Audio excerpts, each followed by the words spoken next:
दोस्तों, हमारे इस ब्रह्मांड में अनेकों स्टार हैं जो कि आसमान में टिमटिमाते हुए नजर आते हैं और इन्हीं स्टार्स की वजह से हमारा ब्रह्मांड हमें खूबसूरत नजर आता है। और किसी भी प्लेनेट पर जीवन की उत्पत्ति के लिए एक स्टार्स ही जिम्मेदार होते हैं और हमारे पृथ्वी पर भी जीवन की उत्पत्ति का कारण हमारे सौरमंडल के सेंटर में स्थित सूर्य ही है जो कि एक स्टार है। और सूर्य के कारण ही हमारे पृथ्वी पर जीवन की उत्पत्ति हुई और आज यह फल फूल रहा है। लेकिन जिस प्रकार से हम इंसानों का एक दिन अंत हो जाता है, उसी प्रकार से ब्रह्मांड में मौजूद सभी चीजों का एक दिन अंत होता है और इसी तरह से एक समय के बाद इन स्टार्स का भी जीवन समाप्त हो जाता है और तारे के अंतिम समय में एक सुपरनोवा धमाका होता है और उसका अंत हो जाता है। तो दोस्तों, आज के इस वीडियो में हम जानेंगे कि जब एक स्टार का सुपरनोवा धमाका के बाद अंत हो जाता है तो क्या वह पूरी तरीके से समाप्त हो जाते हैं या नहीं, और किसी स्टार में सुपरनोवा धमाका होने के बाद क्या होता है। तो चलिए आज के इस वीडियो को शुरू करते हैं। दोस्तों, स्टार्स हमारे यूनिवर्स में मौजूद वह पिंड होते हैं जिसके अंदर प्रकाश का निर्माण होता है और स्टार में यह प्रकाश उसके अंदर होने वाले फ्यूजन रिएक्शन के कारण बनता है।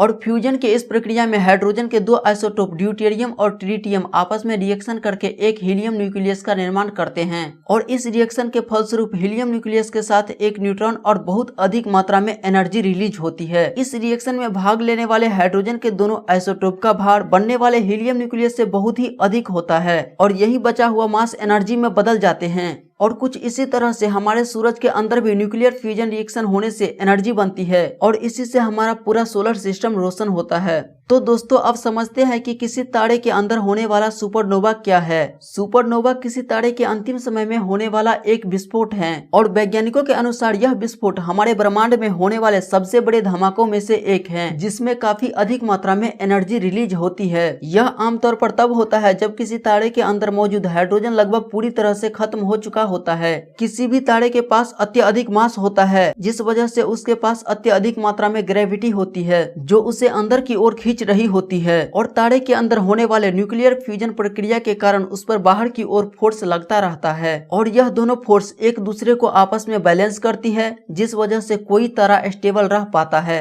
किंतु किसी भी तारे के अंदर हाइड्रोजन के खत्म हो जाने से उस तारे के अंदर होने वाला फ्यूजन की प्रक्रिया रुक जाती है और इस वजह से बाहर की ओर फोर्स लगना बंद हो जाता है। किंतु ग्रेविटी के कारण उस पर अंदर की ओर फोर्स लगता हुआ ही रहता है जिस वजह से वह तारा अनबैलेंस हो जाता है और अंदर की ओर सिकुड़ने लगता है और छोटा हो जाता है और इसके कुछ समय के बाद वह तारा अपने ही कोर के अत्यधिक ग्रेविटी को संभाल नहीं पाता है और उसके बाद तारे के कोर में एक बहुत बड़ा धमाका होता है और वह फट जाता है। इसे ही सुपरनोवा धमाका कहा जाता है। किसी भी तारे का जीवन काल बहुत ही अधिक होता है जिस वजह से सुपरनोवा की घटना बहुत ही कम होती है। पिछली बार वैज्ञानिकों ने गैलेक्सी में एक सुपरनोवा को साल 1604 में देखा था और इसके बाद से वैज्ञानिकों ने हमारे गैलेक्सी में किसी भी सुपरनोवा को कंफर्म नहीं किया है। किंतु वैज्ञानिक दूसरी गैलेक्सी में बहुत से सुपरनोवा को देखते हैं और हर साल वैज्ञानिक हमारी गैलेक्सी से बाहर लगभग 300 से भी अधिक सुपरनोवा को ऑब्जर्व करते हैं और वैज्ञानिकों को इन सुपरनोवा को डिटेक्ट करने में ज्यादा मुश्किलों का सामना भी नहीं करना पड़ता है क्योंकि सुपरनोवा के समय काफी अधिक मात्रा में लाइट एनर्जी निकलती है जो पूरी गैलेक्सी को लाइट से भर देती है। सुपरनोवा के समय में तारे से कुछ ही सेकंड में इतनी अधिक एनर्जी रिलीज होती है जितना कि वह तारा हजारों सालों में एनर्जी रिलीज करता है। सुपरनोवा की घटना अक्सर दूसरे गैलेक्सी में देखे जाते हैं और हमारी गैलेक्सी में सुपरनोवा को देखना मुश्किल है क्योंकि हमारी गैलेक्सी में मौजूद धूल के कण इस दृश्य को देखने में अवरोध पैदा करती है। सन 1604 ईस्वी में जोहान्स केपलर ने हमारी गैलेक्सी में सुपरनोवा की खोज की थी और नासा के चंद्रा दूरबीन ने हाल ही में हमारे मिल्की वे गैलेक्सी में एक सुपरनोवा धमाका के बाद बचे हुए स्टार के कोर को ढूंढा है जिसमें 100 से भी अधिक साल पहले सुपरनोवा विस्फोट हुआ था। दोस्तों, अब वापस आते हैं इस वीडियो के सबसे मेन सवाल पर कि क्या एक सुपरनोवा धमाका किसी तारे को पूरी तरह से डिस्ट्रॉय कर देता है या नहीं, यानी कि क्या वह तारा पूरी तरह से खत्म हो जाता है।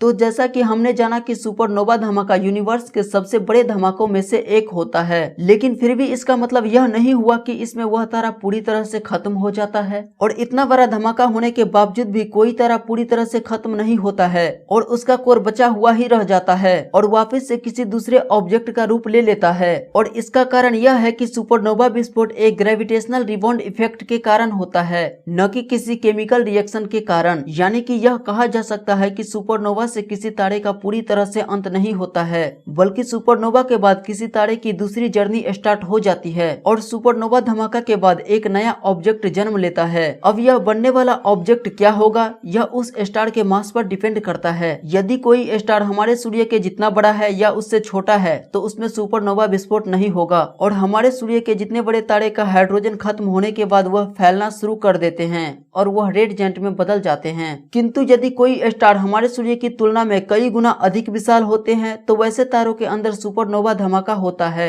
और यदि किसी तारे का मास हमारे सूर्य की मास की तुलना में 1.4 गुना से लेकर 9 गुना तक होता है तो उस स्टार के अंदर सुपरनोवा धमाका होने के बाद उसका कोड न्यूट्रॉन स्टार में बदल जाता है। न्यूट्रॉन स्टार की खास बात यह होती है कि इसका डायमीटर 20 किलोमीटर के जितना ही होता है, किंतु इसका मास सूर्य से भी अधिक होता है और इसका घनत्व बहुत ही अधिक होता है, जिस वजह से यह काफी भारी होते हैं। यह इतना भारी होते हैं कि केवल एक चम्मच न्यूट्रॉन स्टार का भार हमारे माउंट एवरेस्ट के जितना तक हो सकता है। न्यूट्रॉन स्टार की एक खास बात यह भी होती है कि यह अत्यधिक तेज गति से अपने अक्ष पर घूमती रहती है। यह 1 सेकंड में खुद का ही कई चक्कर लगा लेते हैं। दोस्तों, यह तो बात हुई न्यूट्रॉन स्टार की, किंतु यदि कोई तारा इससे भी अधिक विशाल होते हैं तो उसके अंदर सुपरनोवा धमाका के बाद वह ब्लैक होल में बदल जाता है, जिसका ग्रेविटेशनल फोर्स बहुत ही अधिक होता है, इतना अधिक कि इसके पकड़ से प्रकाश भी बचकर नहीं निकल सकता है। और यह ब्लैक होल हमारे ब्रह्मांड में काफी अधिक समय तक रहता है। किंतु दोस्तों, ब्लैक होल का भी किसी कारण से अंत हो जाता है और वह भी समाप्त हो जाते हैं। यदि आप चाहते हैं कि मैं इस टॉपिक पर वीडियो बनाऊं तो कमेंट करके जरूर बताएं। तो दोस्तों, आज के इस वीडियो में बस इतना ही। वीडियो आपको पसंद आया हो तो इस वीडियो को लाइक, और यदि आप चैनल पर नए हैं तो इसे सब्सक्राइब करके बेल नोटिफिकेशन को ऑन जरूर कर ले।